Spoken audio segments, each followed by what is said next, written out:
Hello दोस्तों, नमस्कार। एक छोटा सा जितिया माता का गाना सुनाने जा रही हूँ। अच्छा लगा तो कमेंट करिएगा, सब्सक्राइब करिएगा और बताइएगा ये गाना कैसा लगा।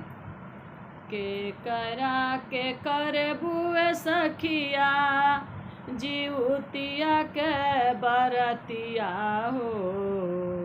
के करा के कर बुए सखिया जिउतिया के बरतिया हो।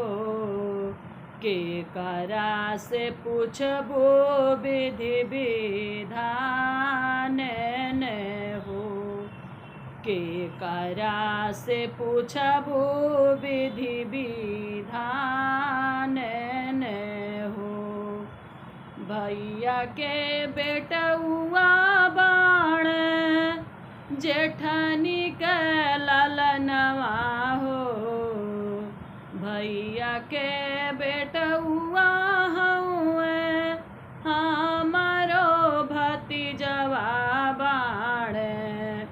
किया हो मैया जेठनी के ललनवा खाती करब हो राम। जेठनी के ललनवा खाती करब हो राम। सासू जी से पूछबो में विधिया विधानवा हो। सासू जी से पूछबो रामा विधि विधानवा हो। कवने नियम से होला जितिया के बरत। कवने नियम से सासू होला जितिया के बरत। हमरा के दे तू बतलाई हो ना।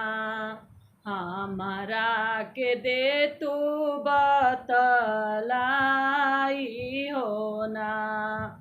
अश्वनी महीनवा बहु अष्टमी कतिथिया हो। अश्वनी महीनवा बहु अष्टमी कतिथिया हो। अरे अष्टमी के दिन होला जितिया के बरत हो।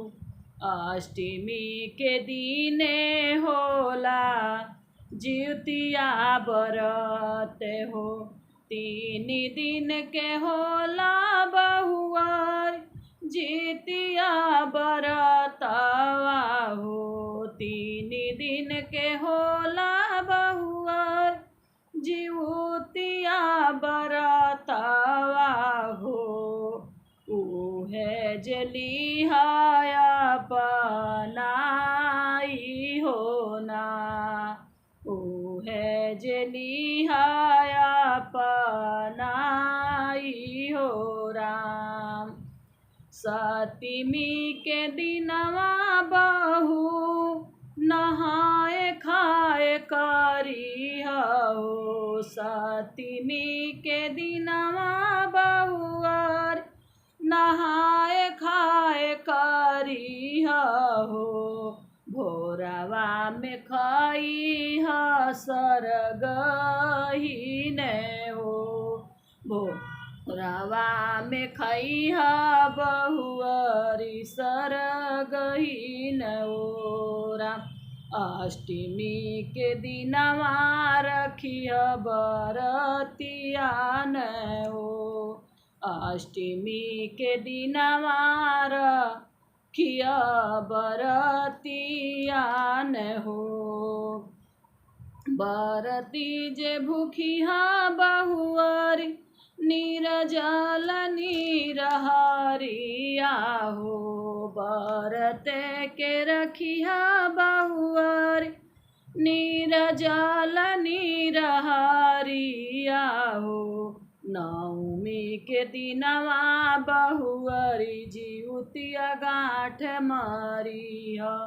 नवमी के दिनवाए बहुअर जीवतिया गाठ मारी ह तब ही जाके बहुअर करिह परनावा हो तब ही जाके बहुअर करिह परनावा हो एही रे होला पूरी रिवाज हो ई है जे होला बहुअर जीवतिया के बरत हो।